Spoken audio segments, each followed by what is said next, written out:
네, 시장 전반적인 상황들 체크해 보겠습니다. 미중 1단계 합의문 서명으로 이제 재료가 노출이 돼 있고 과연 국내 이슈 어떤 부분에 초점을 맞춰야 되는 건지 심도 깊은 이야기 나눠볼 텐데요.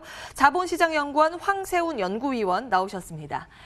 안녕하세요. 네, 안녕하세요. 예, 반갑습니다. 어제도 뵙고 오늘도 네. 뵙고 아유 좋습니다. 네, 불러주셔서 예. 감사합니다. 어제는 사실 저희가 이제 글로벌 이슈 위주로 봤는데 네네. 오늘은 좀 국내 이슈 위주로 체크를 해보려고 합니다. 네네. 먼저 눈에 띄는 부분은 그동안 팔자를 외쳤었던 외국인들이 요즘 비중을 계속 늘려가면서 그렇습니다. 지금 역대 최대 네, 순매수 위주로 완전히 돌아섰죠. 예. 그러면 우리 시장 지금 코스피는 2251선까지 와 있는데 과연 그 지루하던 박스피 이번에 돌파할 수 있을까요? 일단 가능성은 상당히 높아졌다라고 볼 수가 있겠죠. 물론 이제 여기서 박스피라는 것을 어떻게 정의하느냐에 따라서 조금 달라질 수는 있겠습니다만 예전에 이제 2016년도, 17년도 이때까지만 해도 이제 박스피의 상단을 2200선이라고 봤었거든요. 예. 그러니까 예전의 상단은 이미 돌파를 한 상황이다. 그렇지만 이제 그 윗단으로 해서 2,400, 2,500 뭐 이 정도까지 올라갈 수 있을 것이냐 이런 부분에 대해서 이제 조금 관심들이 높아지고 있는 게 아닌가 싶습니다. 상황만 살펴본다면 굉장히 이제 긍정적인 상황들이 만들어지고 있다. 사실 국내 시장에서 주가 상승을 결정짓는 요소는 외국인들이라고 볼 수가 있죠. 따라서 외국인들이 자금 유입을 할 수 있는 상황이냐 아니냐 이런 부분이 상당히 중요하다고 볼 수가 있는데요. 지금 미중 간의 이제 1단계 무역 협상 합의문에 서명이 되었고요. 그다음에 또 긍정적인 부분이 올해 계속해서 경기 회복세가 이어질 것이다라는 전망들이 대부분 나오고 있단 말이에요. 예. 국내 경기, 물론 국내 경기는 글로벌 경기 흐름보다는 조금 더 회복세가 미약할 것이다라는 전망들이 많습니다만 일단은 그래도 IT주, 특히 이제 반도체 업황이 개선되면서 국내 경기도 회복될 것이다라는 이제 전망들이 지금 이제 많아지고 있는 추세이고요. 그리고 또 한 가지 중요한 부분이 글로벌 자금 흐름에 가장 큰 영향력을 행사하는 미국 연준의 기준금리 결정입니다. 올해 계속해서 기준금리를 동결해 나갈 것이다.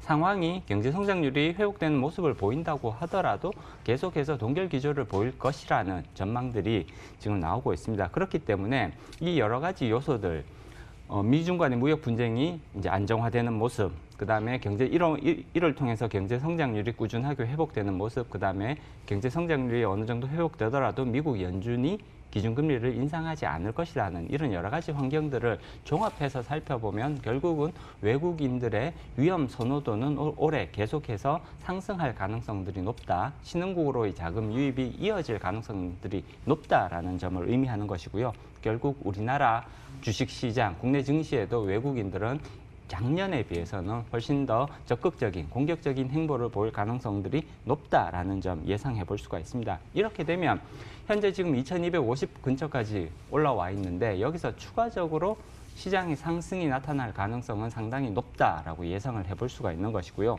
약간의 변동성, 피할 수는 없는 부분이겠습니다만 꾸준한 주가 상승, 이전에 이제 2600 근처까지 올라갔던 그런 경험이 있기는 합니다만 신고가를 갱신할 가능성, 뭐 여기까지는 지금 우리가 예상해 보기는 조금 어렵지 않을까 싶기는 합니다만 그래도 2400선을 돌파할 가능성까지는 충분히 우리가 예상해 볼 수 있는 상황이다. 이렇게 정리할 수가 있죠. 2400까지 일단은. 네.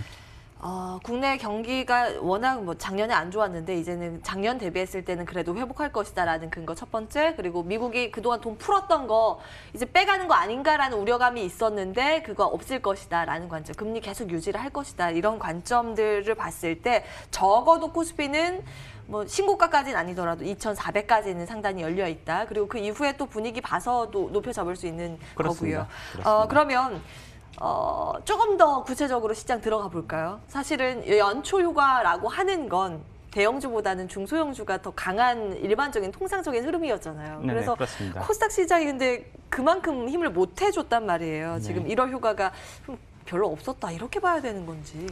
일단 예전과 같은 그런 1월 효과를 기대해 볼 수는 없을 것 같고요.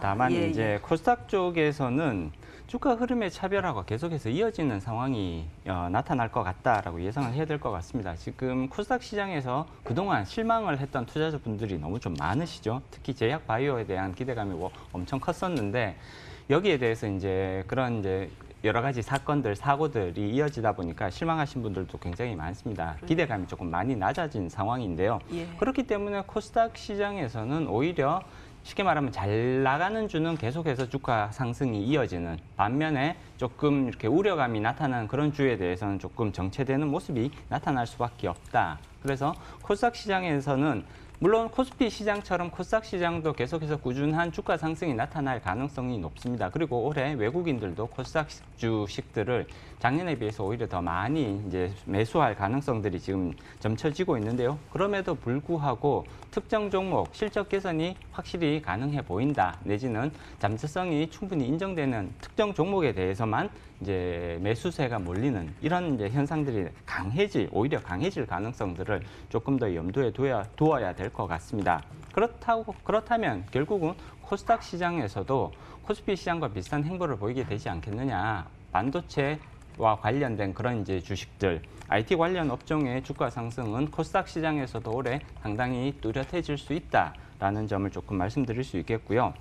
그리고 또 한 가지 사실 바이오 업종 절대 이제 외면할 수만은 없는 업종이라고 볼 수가 있습니다. 많은 실망감을 안겨준 것도 사실이기는 합니다만 그래도 코스닥 시장이 계속해서 꾸준하게 상승세를 보이기 위해서는 바이오 업종의 선방 굉장히 중요하다라고 볼 수가 있습니다.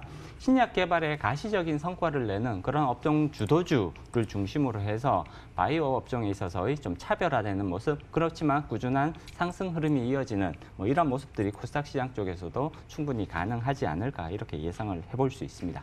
예. 코스닥 시장 쪽에서도 종목별 차별화 장세가 나타날 것이다. 그러니까 실적 위주로 체크를 해보자라는 말씀이시고 IT 관련 업종 주가 상승은 기대가 된다라는 부분 기억해 보겠습니다. 지금 사실 여러 가지 시장을 기대하게 만드는 요소가 기본적으로 2020년 그러니까 올해의 실적 그래도 회복될 것이다지 않습니까? 그런데 그렇습니다. 문제는 지금 실적 발표 기간인데 네네. 작년 4분기 실적 발표를 한단 말이에요. 근데 네네, 지금- 어닝 쇼크가 예상되는 기업도 상당히 많죠. 네, 일단 4분기 실적도 지금 업종별로 예. 조금 희비가 갈리고 있다 이렇게 말씀을 드릴 수가 있겠죠. 4분기 코스피 기업들 그러니까 이제 코스피 기업의 이익 추정치를 보면 약 20조 원 내외가 될 것 같습니다. 물론 이제 전년 동기 그러니까 2018년 4분기와 비교를 해보게 되면 이제 감소세가 뚜렷하다 이렇게 말씀드릴 수 있겠죠. 그렇지만 더 중요한 부분들은 이제 올해 1분기 쪽으로 넘어오게 되면 이제 개선세가 상당히 지금 예상이 되고 있다. 이런 부분은 긍정적인 부분이라고 볼 수가 있습니다. 긍정적인 면, 4분기 실적 발표에 있어서 긍정적인 면은 당연히 삼성전자가 되겠죠. 시장 예상을 상회한 그런 실적을 이미 이제 발표를 했고요. 그리고 이제 삼성전자로 이제 상징되는 반도체 업종뿐만이 아니라 게임 소프트웨어라든지 혹은 증권, 바이오, 자동차, 은행 업종에서의 상대적인 강세, 그러니까 상대적인 선방이 지금 예상이 되고 있습니다. 나머지 업종, 전통적인 그런 이제 제조업이라든지 이런 부분에 있어서는 사실 개선세가 그렇게 뚜렷하다 내지는 그 하락폭이 이제 마무리가 되고 있다 이런 것들이 그렇게 강하게 나타나지는 않습니다만 최소한 이런 말씀드렸던 이런 업종들에 있어서는 상대적으로 선방들이 예상된다라는 부분 조금 이제 확인하고 가는 과정이 필요할 것 같고요. 그렇지만 이것보다 훨씬 더 중요한 부분이 사실은 1분기가 지금 이제 어떻게 될 것이냐. 작년은 지금 계속해서 떨어져 왔다라는 거에 대해서 이견들이 없습니다. 4분기 특히나 그렇지만 올해 1분기 예상을 살펴보면 굉장히 개선세가 뚜렷해질 수 있다. 이런 부분들은 사실 투자자분들이 조금 더 유의 깊게 살펴보실 만한 부분이죠. 예. 실적 그래도 선방할 만한 업종 위주로 보는 전략은 괜찮다. 반도체, 게임 소프트웨어, 증권, 바이오 등 말씀 주셨고 올해 특히 좋아질 기업은 반도체, IT 장비, 배터리, 화학품, 화장품, 반도체가 겹치네요. 한 1분 정도 시간 드릴 수 있을 것 같은데요. 한 줄 전략으로 주셔야겠네요. 국내 증시 그러면은 기회를 가지고 비중을 늘려야 되는 건지 올해 큰 전략 주신다면요. 일단 실적 개선이 뚜렷한 업종 대표주를 중심으로 해서 비중을 확대하는 전략 굉장히 필요해 보입니다. 예. 이제 반도체라든지 혹은 바이오에 있어서도 업종을 대표할 만한 주도주를 중심으로 해서 비중을 늘리게 된다면 수익률 개선에 상당히 도움이 되지 않을까라고 예상해 볼 수 있고요. 그리고 또 한 가지 중요한 부분은 국내 주식과 더불어서 해외 주식, 물론 해외 주식도 업종 대표주들을 주로 의미하는 것이겠죠. 해외 주식의 비중을 꾸준하게 확대하는 이러한 전략도 병행하시는 전략, 그렇게 된다면 수익률 제고에 상당히 이제 의미 있는 변화가 나타날 수 있지 않을까 이렇게 말씀드릴 수 있을 것 같습니다. 해외 주식이라고 하면 미국 쪽 말씀하시는 미국 거죠? 중심의 이제 해외 주식 비중 확대 전략 중요해 보인다라는 말씀을 드리는 거죠. 예, 알겠습니다. 반도체주 위주의 비중 확대 전략은 유효하다. 그리고 미국 주식에 대해서 그러니까 해외 주식 투자도 좀 고려해 보자라는 내용으로 정리해 보겠습니다. 자본시장연구원 황세훈 연구위원과 함께했고요.